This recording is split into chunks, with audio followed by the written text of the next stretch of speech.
Hey everyone, I am super excited to share this episode with you. I know many of you have children around you when you're listening to my show, and I wanted to give you a quick heads up to push the pause button right now if you have young ears in the cornfields, as my mother would say. If you have young kids around you, this would not be the episode to listen with them around. This episode is absolutely powerful. We have some amazing discussions. There's some amazing transformation that we talk about. However, the conversation is not suitable for kids. So in this episode, we talk about abuse and we talk about suicide. And I wanted to give you a heads up to make sure that you didn't have those ears around you.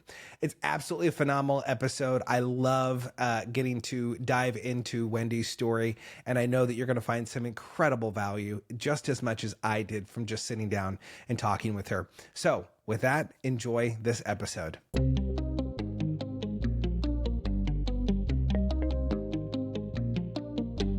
This is More Than Before with Nathan Cook.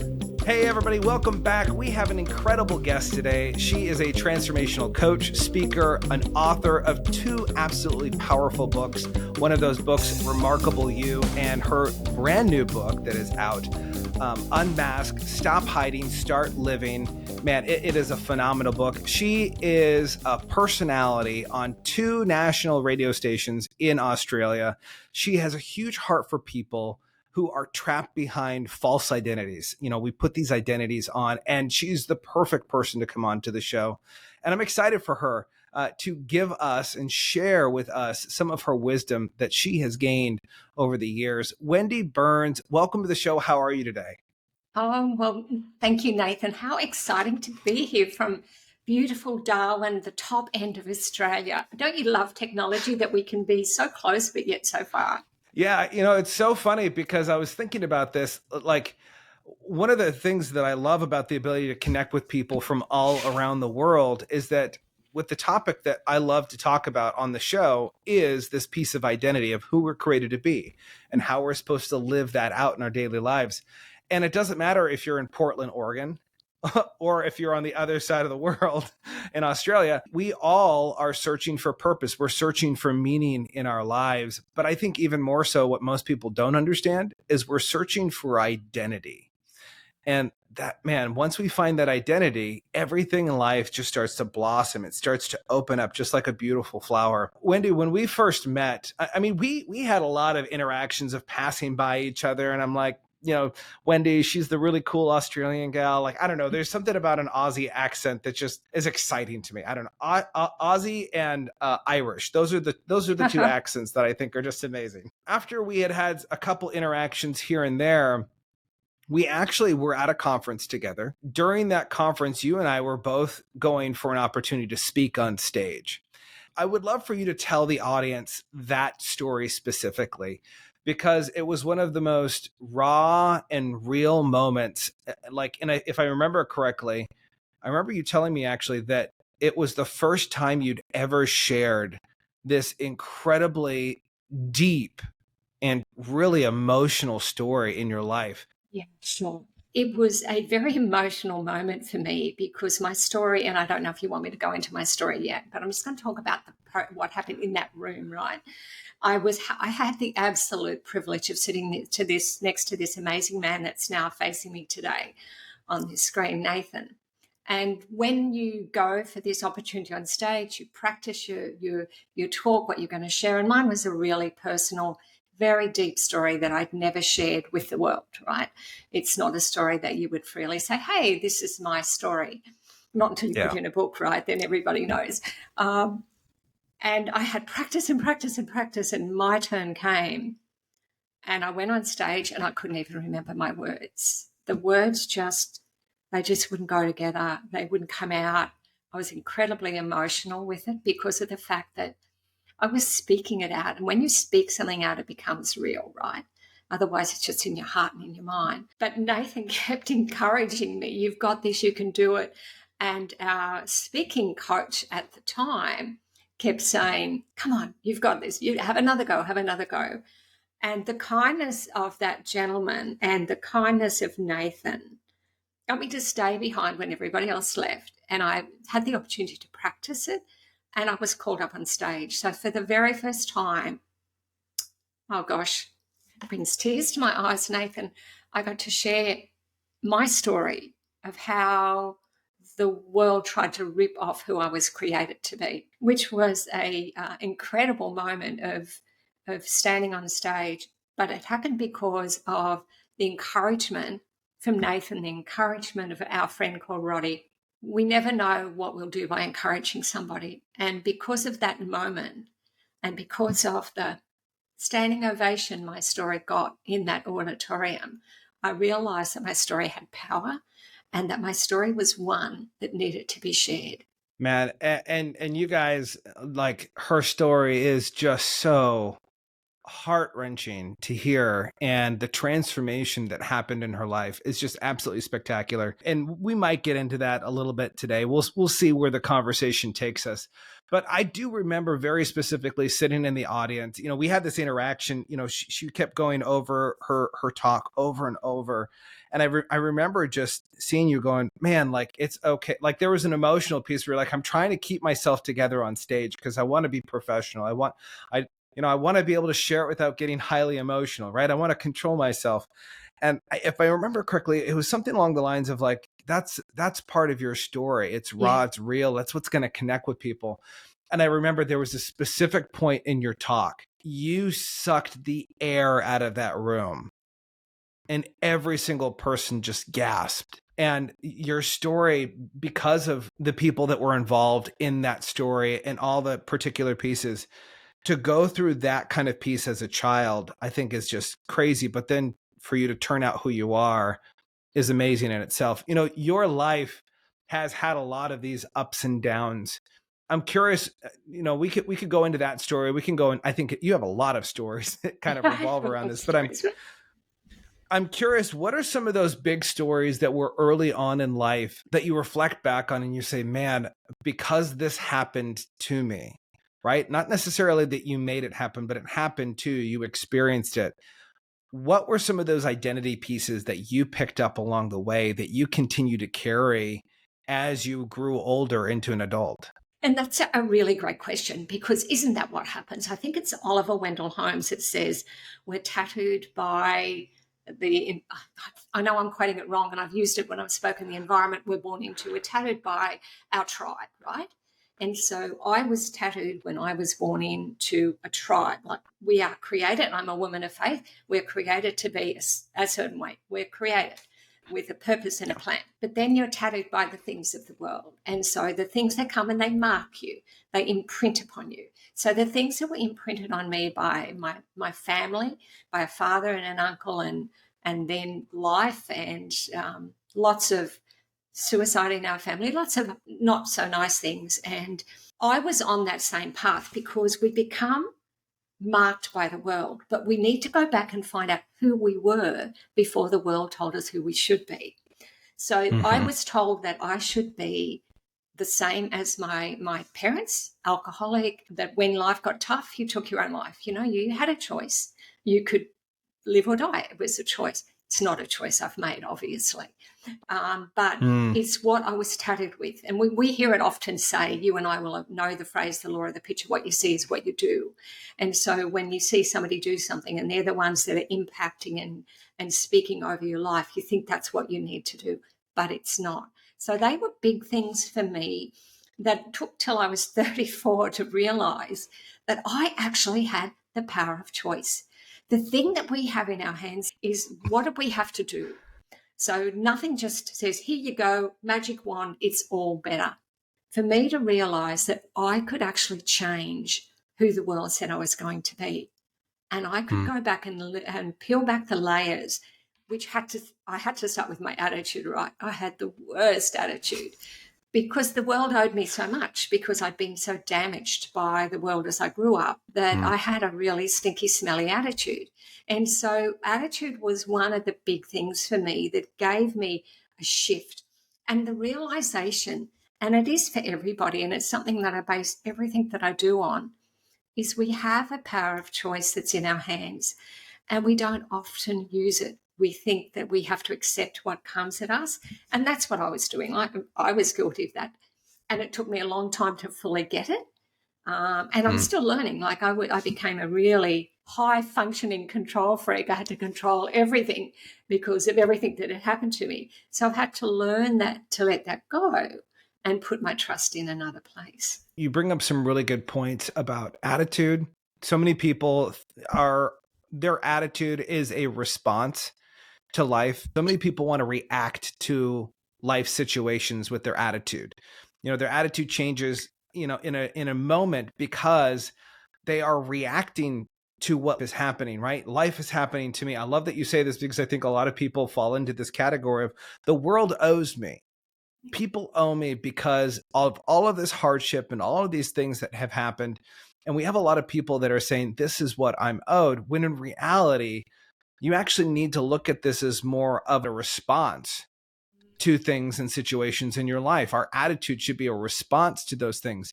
And the difference is a reaction just happens without even thinking about it.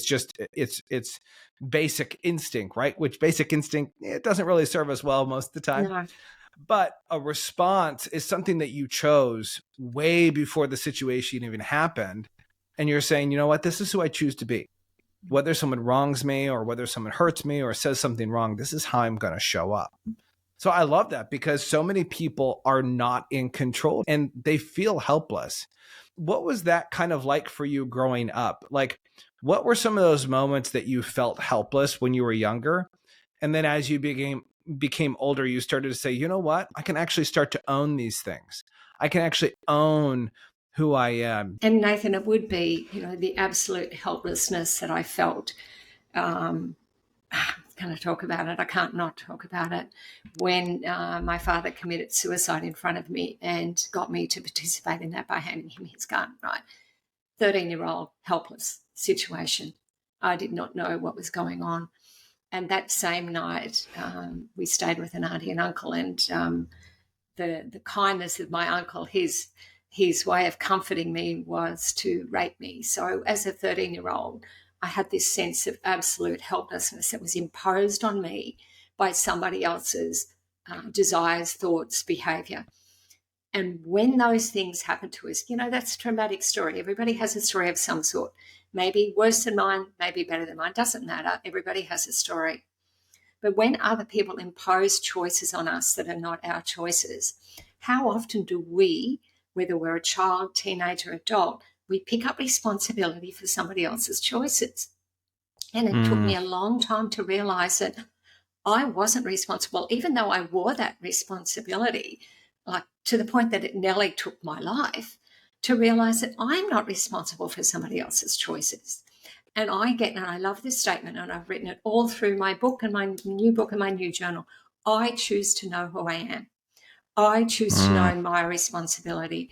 I choose to know what I get to do. I choose to know who I am and whose I am. That is such a big deal for me. We get so caught up in what's been imposed upon us. And I love what you said about react and not respond. And one of the things that I had to learn, and I speak a lot about, is attitude, reaction are all tied to our emotions, right?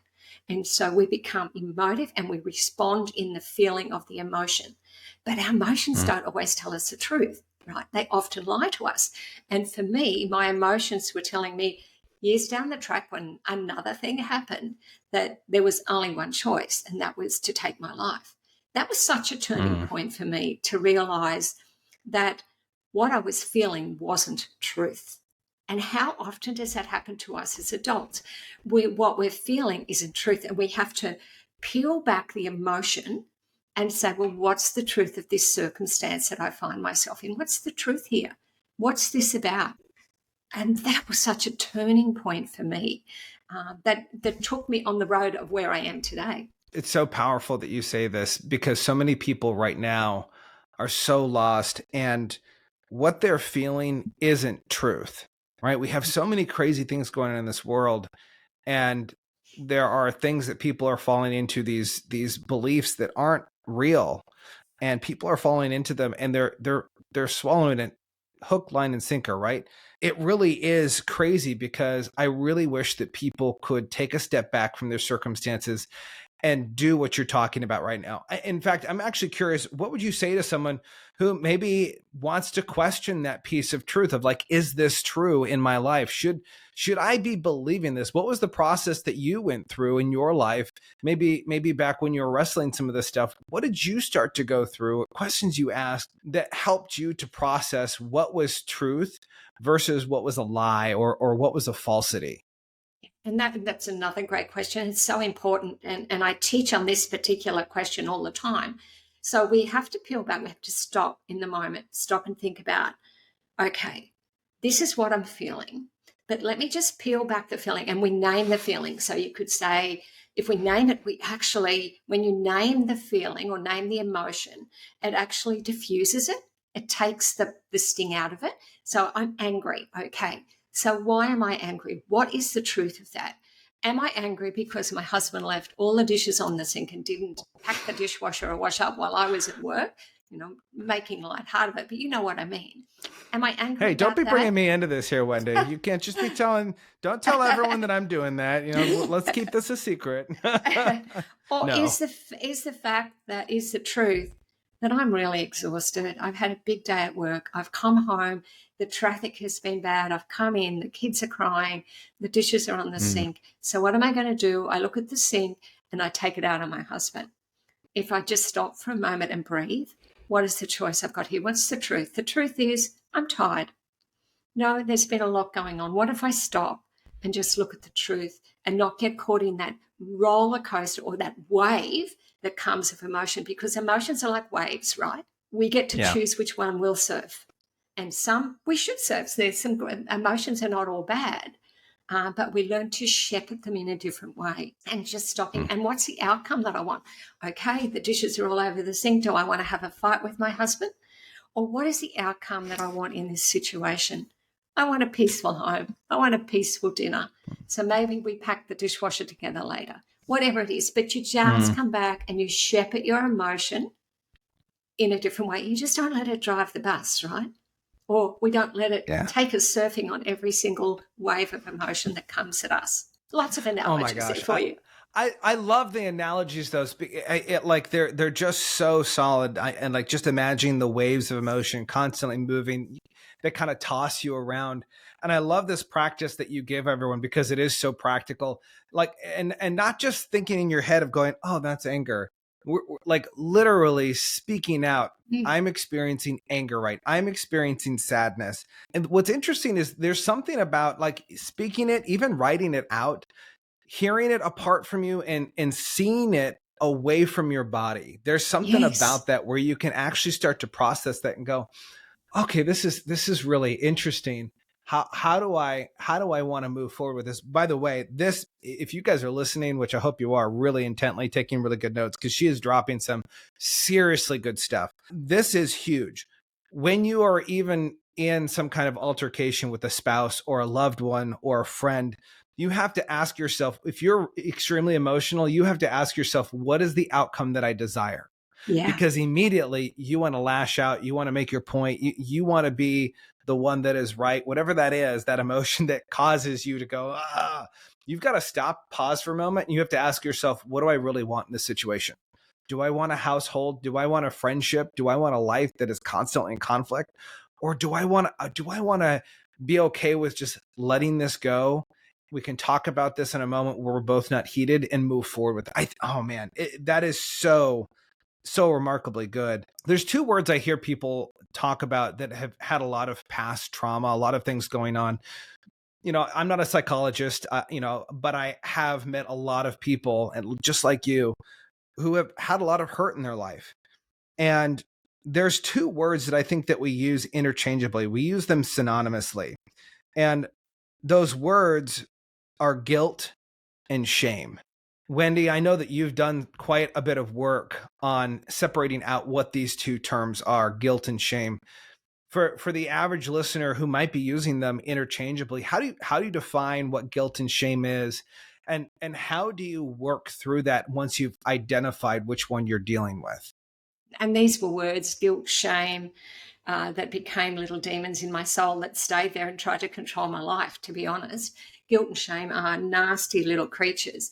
And shame is imposed on you. We impose it on ourselves. It's imposed on us by others. For example, the night that my uncle raped me, my auntie told me that it was my fault. So that I should have been ashamed of myself. So I picked up shame, right? I've had guilt. I was guilty because it was my fault, right? And then she imposed a shame on me. So I carried that guilt and shame and all the little hanger-oners that come with that worthlessness, hopelessness, all of those things. We need to come back again with the emotions because guilt and shame are attached to emotions. We have to go back and unpack what is truth. Yeah, and I work a lot with women when they talk about the shame they've carried or the guilt they've carried over this or that. We go back and we unpack them when we think about, well, what is actually tied to that? And again, what is truth? So shame will be imposed on us by ourselves or by somebody else. We're ashamed of what we've done. What's ashamed? I feel guilty. I'm embarrassed. All of those things come together and they all attach themselves to our self-esteem or lack of self-esteem, a lack of confidence, a lack of who we are. We don't know who we are. We are so lost in those emotions. But what if we stop? What if we stop and just start to say, well, let's unpack this and think about, well, what is truth, right? What is the truth again? Because always we want to come back to the truth. And it's only when we come back to the truth that we know what is real and what's not. And sure, there's times that there is some guilt we carry for something that we've done. But you know what? We do the forgiveness. We forgive, ask for forgiveness, or we forgive those that have damaged us, shamed us. Forgiveness is such a big deal, Nathan, and that was a big thing you asked earlier. What were some of the big points for me? Forgiveness was one of them. Learning the power of forgiveness. And whether you've got a story like mine or just somebody's, done something to you at work today, forgiveness is key. And often forgiving yourself for your role in that, because so many times we do have a role in those places. So for me, that's how I work through shame and guilt. And you know what? I see lives changed as people unpack this. And you mentioned earlier about the power of writing. I'm such a believer in writing and journaling it out. So, in all of my books, Remarkable You or Unmasked, Stop Hiding, Start Living, small chapters, then 3 big action chapters, action, belief, choice. So what action do you need to take? What do you believe? ABC, and what is the choice you're going to make? Because it's the ABCs in our life, the actions, the choices, are the beliefs and the choices that we make that will get us through any situation that we face. Oh my gosh, that is so good, and there's so many places that we could go with this. I want to touch on this forgiveness piece because I think a lot of people walk around constantly offended, constantly hurt by other people, and you and I both know we've had similar mentors in the past that have helped us release these types of things, and the only way that you do release it is through this process of forgiveness. Yep. I'm curious for you, what does that look like, that process of forgiving someone, and not necessarily what does that do for the other person, because it doesn't really do anything for the other person. Spoiler alert, it doesn't help the other person. But what does it do for you to forgive the offender, whether that is someone that cuts you off in traffic or whether it is such a heinous act that you experienced when you were younger? How do you even go through that process of forgiving someone? Because I know some people that, man, they would rather die than forgive the person that hurt them. There's an old saying, anger and hate towards someone, not forgiving someone is like drinking poison and hoping the other person is going to die. I know. And isn't it's yeah. How do you process that piece of forgiveness, whether you are just forgiving someone for something small and minute, or up to some of the biggest heinous things that you can't even imagine? How do you go through that process? It's the same thing in lots of ways. Like, it is about, number one, for me, I realized that I needed to go down the road of forgiveness because I was so bitter. It was coloring. When we hold unforgiveness to somebody else, it colors everything we see. It becomes the filter that we see everything through. Like, we put on these bitter, angry, bad attitude glasses. For me, I couldn't go to the people that had damaged me in those early days and forgive them and ask them to have them ask me to forgive them. I used my journal. So it really was about really journaling it out. I forgive blah, blah, blah. I give my dad, I forgive whoever it was for what they did to me and the damage that they've done to me. And so it was me, I used a journal. And if it's not a safe situation for you to go and say, hey, Nathan, I forgive you for what you did. If that's not a safe environment for you to do that, and quite often it's not, use your journal. The power of just journaling it out. And sometimes you need to do that more than once. So it's not poof and it's all done, right? It's a process. And there was many times after the initial forgiveness of my dad that Father's Day would come around and I'd feel that in my heart, I would go back, no, I forgive you for what you did. And I forgive myself for my role in that. Even though I didn't know what you were asking me to do, I still forgive myself. Because one of the things that we find is forgiving ourselves is harder than forgiving somebody else. What does it do for us? It releases us. It gave me my life back. It gave me who I am today. And so if I had held on to that bitterness, anger, bad attitude, I wouldn't be here with you, Nathan. There's this piece. I love that you kind of bring this up, that we are really hard on ourselves. We are the hardest people to forgive ourselves.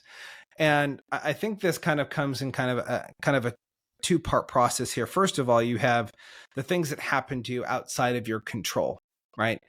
And then, there's an identity that comes from that where the world is putting things on you. Your family puts things on you. Your friends put things on you, these identity pieces. And then there are the things that we put on ourselves. Yes. There are the things that we actively go, yep, that's me. That's me. And I love in your book how you talk about wearing masks and that we all wear these masks. It's fascinating because we pick up these masks that do not serve us. They don't help us.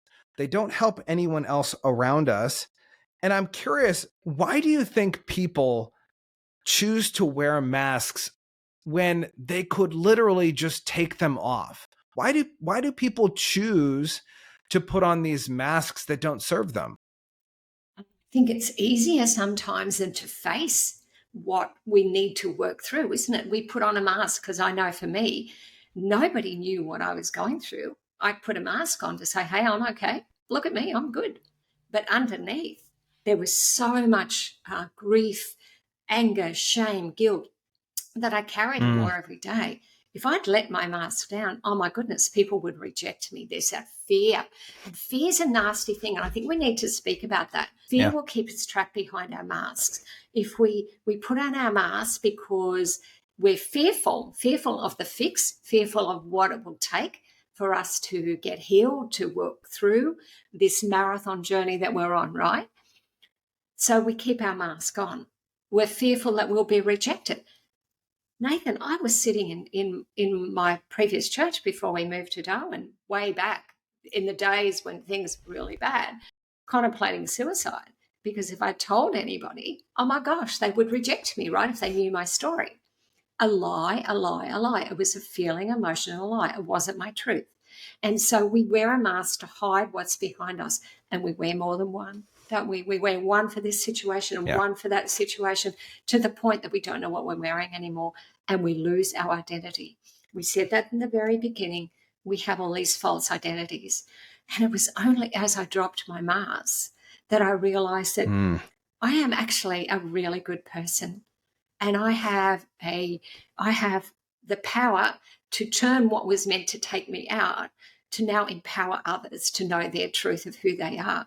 And I love that. So when we drop all of that, we work through, it's a process, right? Dealing with the regret and the emotions and the forgiveness and the attitude and all of those things. But as we do, we have this powerful testimony. We have this story. And I was speaking on ABC Radio about the power of our story, right? You never quite know whose life you will change when you share the story. Right? And so we can't share it until we have dropped our masks and we're ready to say, this is the truth of what happened. And I know who I am. That's when we get to wear no mask. We know ourselves, Nathan, when we were in pandemic crisis how horrible it was to have a mask covering our identity, who we were, right? That was Mm-hmm. pretty horrible. So much we hated about that. But we wear those invisible masks that cover our identity all the time. And it takes incredible courage to be able to drop the mask. I talked about fear. Fear Mm-hmm. doesn't have to be this big monster that's in front of us. Fear is our little quiet voice in our ear that says, you're not worth this. You're not worthy. They're going to reject you. This, that, something else. Doesn't have to be a big thing. But it's the Yeah. courage that's inside everybody. And everybody has courage within them. Everybody has it there. And it's that door that's Mm-hmm. inside of us that only we can open. The door with the handle on the inside. And we need to open that door and step through. And the minute we do it, the first step we take through and say, I see you, but I'm going to go ahead anyway, everything changes. And then we continue with those Oh my courageous gosh. steps. Back on stage with where we spoke about at the beginning, when they called my name and I went up on stage, that was my first courageous step to share my story. To see how far you've come since then and the doors that have been opened up to you because you took that step to be transparent. Often I say this behind closed doors very often, which is transparent lives transform lives, because it's Yes. within our transparency and our brokenness that we share our stories. It really does help other people to open up. Your life has been one of these stories, a testament to people, a catalyst to helping other people open up to begin their transformative lives. Because at the end of the day, each and every one of us are exactly with what Wendy's talking about right now, that so many of us wear a mask. We put masks on with our family. We put masks on, we sometimes we leave them on and we go to work and we put another one on top of that, or we take one off and we put one on, and we're constantly shifting between one mask to the other. And we go, man, I just don't understand why I feel so displaced. I feel like I'm removed from people. I feel like there's something that's missing and wrong. But really starting to explore your story, you don't have to have a crazy story like with what Wendy's talking about. You could have, like, if you've gone and you've listened to some of the previous podcasts so far for the season, that there are stories of people who have not had these types of situations, and yet they still had to go and learn about their stories and who they are. But what I'm really curious about for you, Wendy, is when you're sharing your story, your testament, right? All of these hardships, but also the transformation, who you became along the way. How has that aided in the transformation of other people? And how has that opened up doors to you today that wouldn't have been opened if you were still wearing the masks that you used to wear before? I think the first part of that question, how has that aided others? I think it's if they know somebody that can get through what I've got through, right? So what was meant to take me out has been turned around and is now impacting others' lives so that they can get through. So you choose not to be a victim. I choose to know that I am not a victim. I choose to know that I'm victorious. And so knowing that I can share my story, not to say, hey, look at me, how great I am, never. That is, the minute I do that, I never want to share my story again. This is about sharing my story to say, you know what, you can get through this. It is possible. You have to take the journey. It's not a sprint, it's a marathon. We have to do the work and be intentional, but you can get through it. And because I did that, this is where I am today. And so sharing my story and writing my first book, Remarkable You, which I've just got a little copy here, was the next big step. I'd been to Japan and Ukraine a couple of times, to India, America, sharing my story, but I needed to get it further. So writing it out, because I journal, and so putting it out to the world. But Nathan, for me, getting my family to read the full manuscript and to know the full extent of my story before it was published was the final mask I had to take off.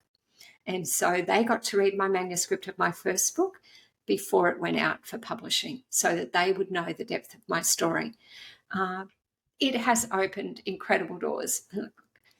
Vision National Radio, ABC Radio of a Monday night for, a little 20-minute Love and Bugs series where we talk about what are the bugs in our lives, right? And what's the love we want in our life, and that's to live unmasked. And many, many other doors across the world. And not the big doors are they're amazing and they're a real gift from God to me. It's the people that I get to work with, the individuals that I get to work with, to help them know that if I could do it, it's possible for them. And so that empowers them to keep their eye on the prize, that finish line. They'll keep going because of it. So if we do the hard work and we share our story and we don't get stuck in that place where the world has marked us, and we search for our true identity, we drop those masks, your testimony will be powerful. Whoever you are that's listening to this, no matter what your story is, your words will matter because they'll help somebody see that they matter.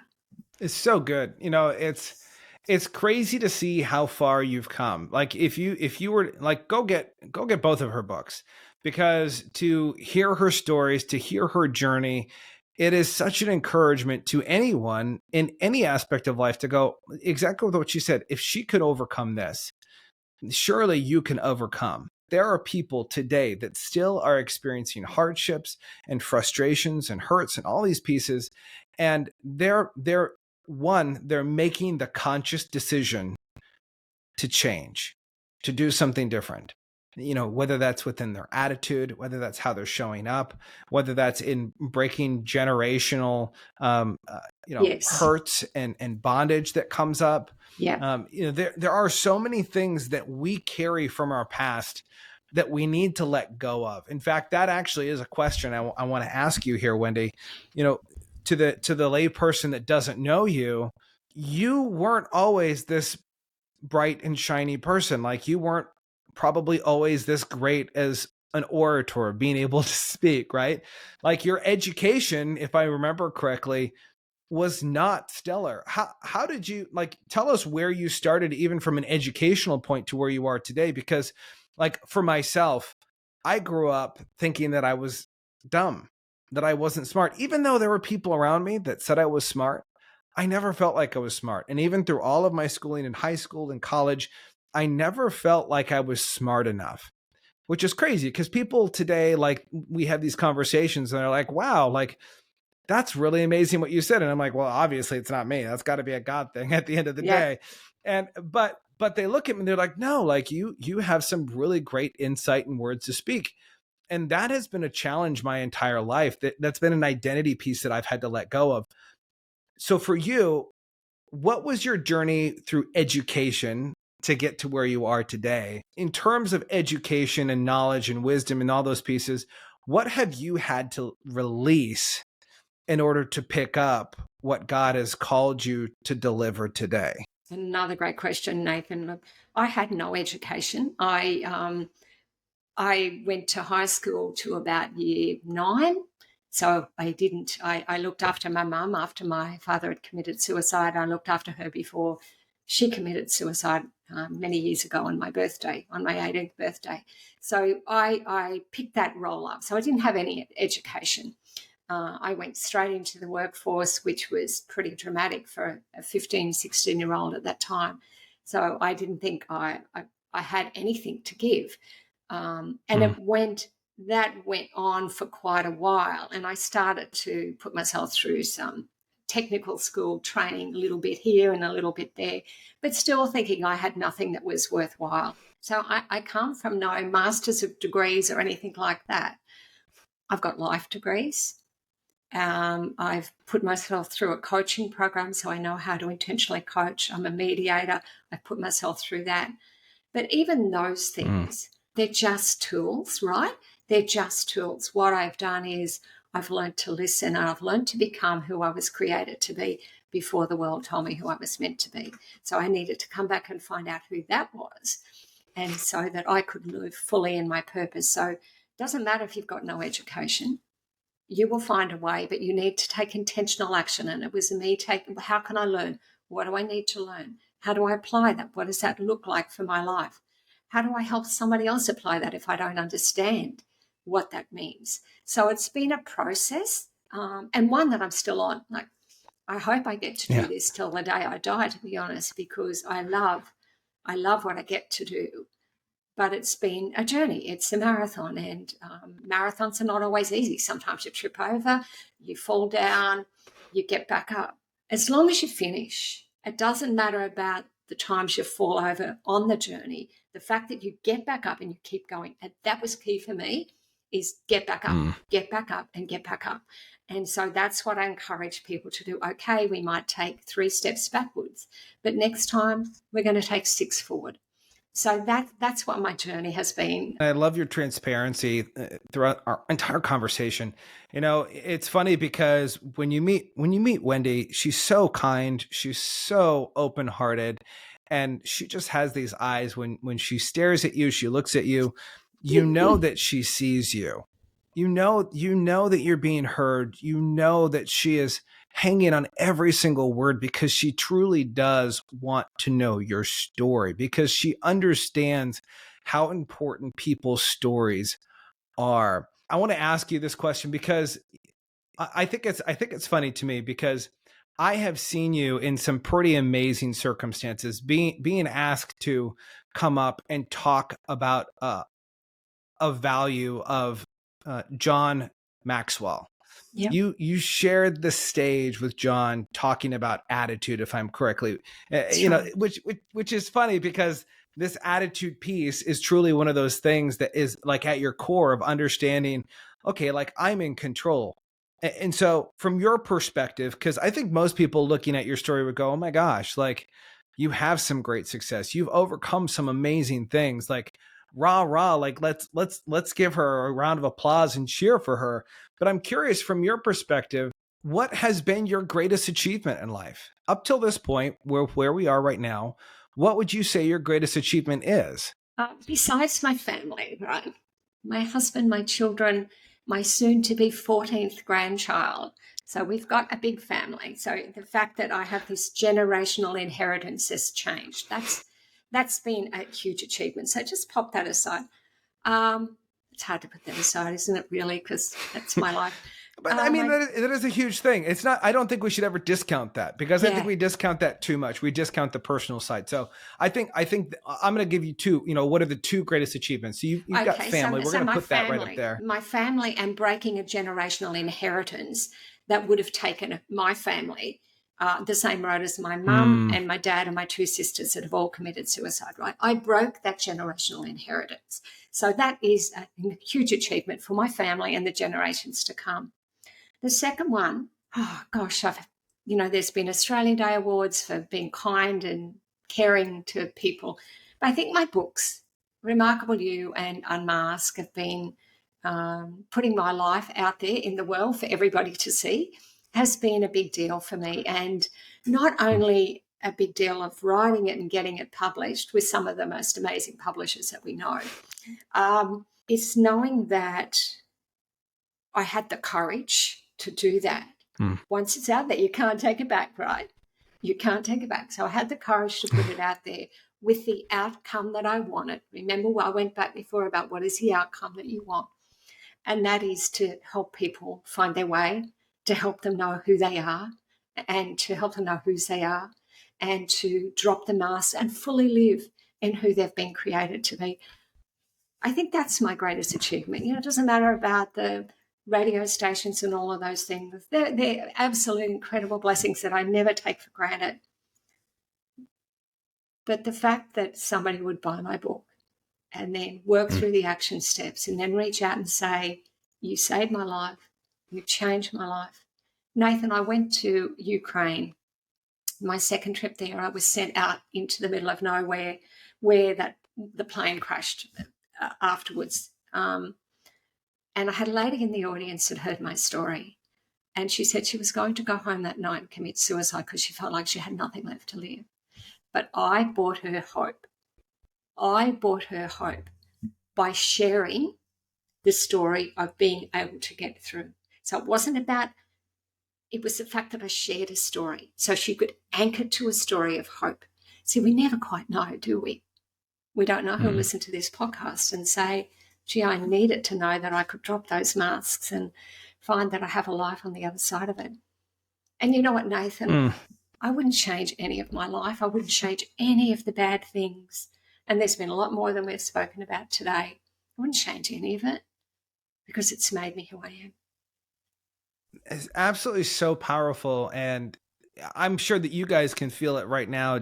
She just leaves you speechless as she's talking about her journey, as she's talking about the impact that a story can have on someone's life. You know, it's funny because as you were talking, I was reminded of I was competing in a speaking competition early on in my career, and I wanted to be first. I wanted to be the best person, you know, on the docket for speaking. And I remember I was driving to that event, and I got a text from one of the other competitors, and he said, "Are you ready to battle?" And I felt so disgusted deep down in my soul. Like, I don't want to battle. I don't want to be first anymore. Like, I realized that wasn't really what I wanted. What I wanted was I wanted to be able to tell a story that would cause change in someone's life. And so, you know, Yes. as you were talking about this woman that comes up to you and says, you know, tonight I was going to take my own life.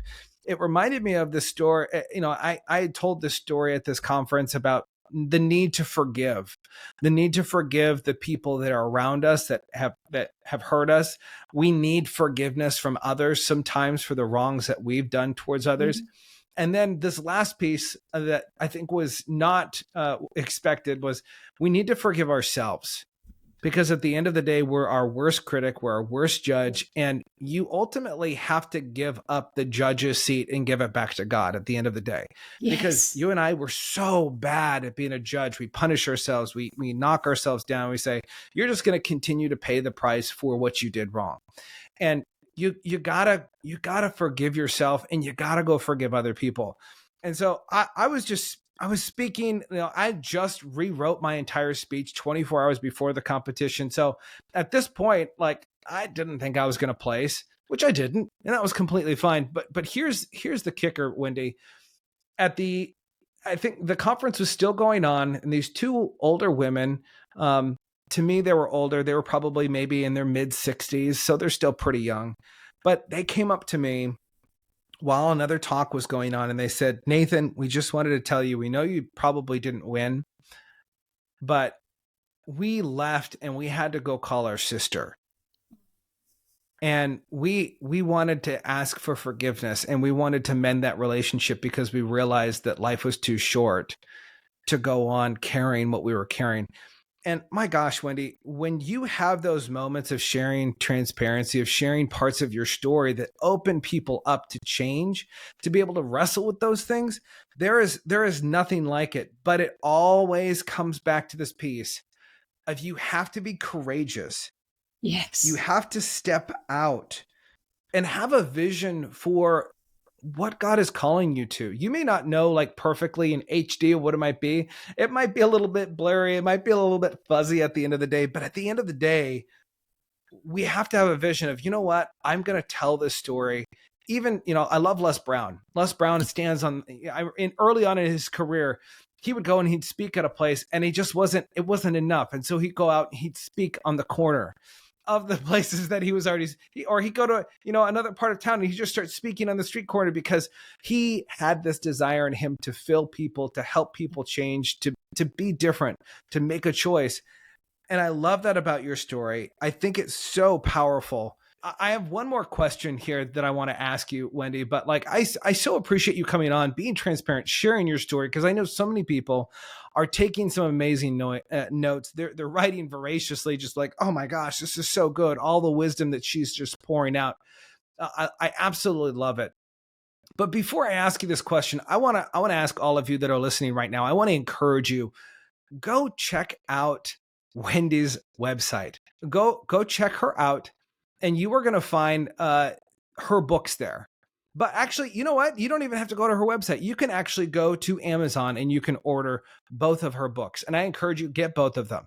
Get both of them. But especially her newest one, Unmasked. Stop hiding, start living. You can find it on Amazon. Like I said, it's an absolutely great book, powerful book, and it will help you in taking those masks off. So here's the question I have for you, Wendy.